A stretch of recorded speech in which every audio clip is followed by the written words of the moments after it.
Well, I tried not to think about it too much.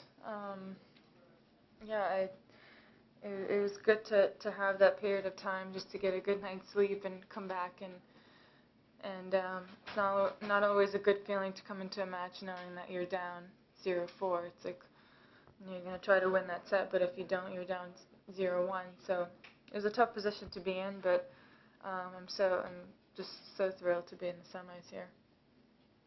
Were you pretty pleased with the way it came through in the end? The third set was pretty high quality stuff, wasn't it? Yeah, I mean, look, there's a reason why she reached the quarterfinals. I mean, I think her level of play really showed today and yesterday why she was in the top 10 and why she's such a high quality player. Yeah, there's a lot of good things that she did, and I'm happy that I pulled through no matter how tough it was. Maria, she's a little unpredictable as to when she's going to be neutralized and when she's not, so just talk about contending for that. Yeah, I mean, I guess unpredictable is good in a way, and for her. A little bit on the serve as well. I mean, she was going a lot for her second serves. I think around she probably had like 30 serves that were 99-mile-per-hour second serves. It's like she worked consistently to get a 99 miles per hour. Every time I looked at the clock, it was like 99, 99. I'm like, if I lose this match, I'm gonna have nightmares. No, I mean, I guess she just has that non-traditional game where it's kind of sneaky. You don't know if she's going to come in or she's going to hit the ball or it's going to be flat or she's going to hit the frame. But yeah, she's worked a lot on it, so that's why it's good. So you haven't lost a three-set match since the end of last year. That's a lot of them to win in a row, huh? So do you feel like you're going into those three sets, okay, I've done well all year, so I think I can pull it out again? I mean, honestly, every time I've gone to a third set, I haven't thought about it. It's because every single match is different. It's a different situation. Sometimes you can be coming back. Sometimes you win the first set and then you have a letdown. So it's a great statistic, and it shows that I enjoy the battle no matter what the score is. And the third set it's the last set out there. There's no reason why you shouldn't put everything out there. And that's just how I kind of treat those situations. Rain has become such a regular feature here. There's obviously a lot of talk about Beis and Ruth. Just talk about what yesterday was like, the awning going out and then having to come back off again and going back out again. And finally, when they gave you the word that you were playing the next day, how were you? A lot yesterday, but a lot today. I just think maybe you guys didn't see it. We were on about 4 times, and then yeah, right when we were walking, literally in the hall of the locker room, we went back in because it started drizzling. I mean, I've done like 20 different types of warm-ups in the gym. I was so sick of it. I was like, let's just play tennis. So I was really happy that we got it in without another break. I was like, another break means another warm-up. I can't handle it anymore. Was it kind of like a reboot, though? I mean, no, it's kind of like a gym workout every time. Yeah. I'm like, this is not what I signed up for here. Yeah. No, I mean, it's good. You got to get going, but it's just, it's like, get me out there. Maria, how would you describe you and Victoria as competitors and then your respective styles of play? Yeah, I mean, I think we both play a pretty aggressive game. We're big competitors, and we love to win. I mean, who doesn't? But she's had such a solid year this year. Kind of her breakthrough in terms of winning the Grand Slam, being so solid, so consistent, being #1 in the world for the first time. So a lot of first for her, which I think a lot of people expect in the last few years, and this is kind of the year where she's come out and played really good tennis. You talked after the match on court about how you wanted to exact your revenge for her victory there. Is that like extra motivation for you, or? Yeah, well, it's always tough to lose in that final stage of a Grand Slam, and last time we played, I think I was in Stuttgart, where I beat her, but before that she got me a couple of times, so I played a really good match in Germany against her, and obviously I want to take the things that I did well there, and but that was on clay. This is a different situation, so it's, you know, every match is new. But she's been playing great tennis. I'm in the semifinals since '06, I think. So it's just a great opportunity for the both of us. What are the keys when the two of you play? What have been the keys in the rivalry? Game style, or? Yeah, I mean, when you've been successful, what has determined that for you? And by contrast, when she's been successful, what's been the difference? Well, she's a great returner, so you have to, you know, serve pretty good, and you know, she's aggressive. If you give her a good first ball, she likes to take advantage of that. But yeah, I mean, there's not a lot that I'd obviously talk openly about. Maria, it seems like you've had the crowd support here in big matches on Ash, pretty much exclusive on your side against Petrova and against Bartola as well. And as a rank, that's someone who almost never has the crowd on her side when she's playing. Do you have an idea of what makes a crowd, what makes certain players more popular crowds than others? I don't know. I think maybe the intensity, the passion they have.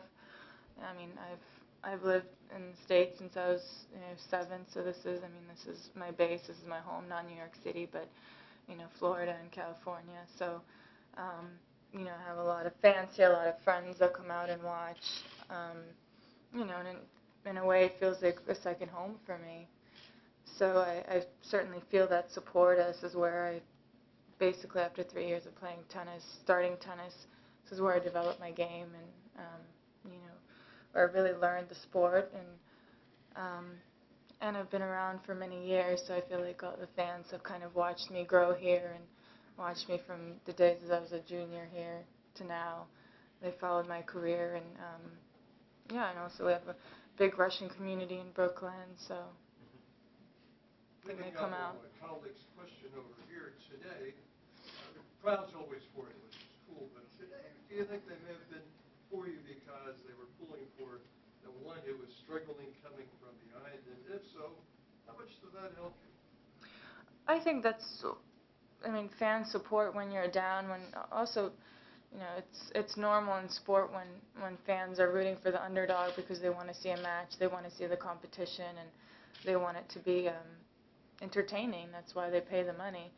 So I understand that. I've been a part of that. I felt the energy. I felt it switch from one side to another during matches. That's for sure. I've been a part of many incredible matches where it's kind of slow and then you get going and then it's up and down, and you know, people get into it. But I understand that energy that comes of supporting an underdog, someone that's not necessarily the favorite, but they want to see pull through. You and Andy grew up together in Florida tennis. When he walked by, did you see him today? Were there any words exchanged? Who? Andy Roddick. Yeah, well, we actually didn't grow up in the same part of Florida. I know that he wins the Eddie Herr, you win the Eddie Herr that same Was weekend. that the same week? Yeah, it was. It was the same Sunday. Really? Oh yeah. You were 12 and he was 17 or so. Oh, he didn't say hi to me then.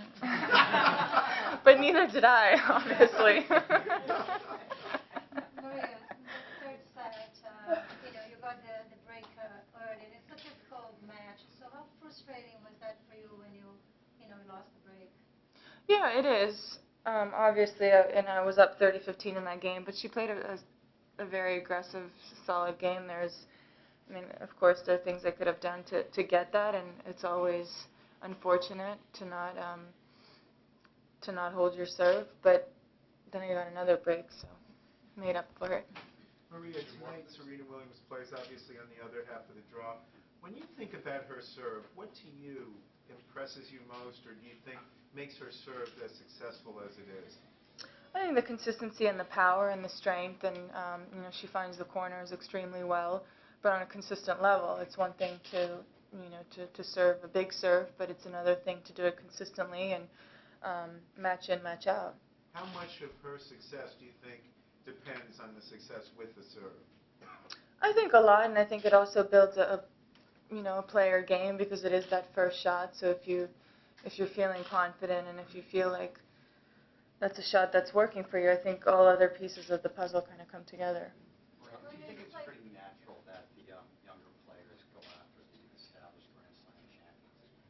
get a little more motivated? And do you think that was the case with Victoria when she first started playing back a few years ago, maybe even today?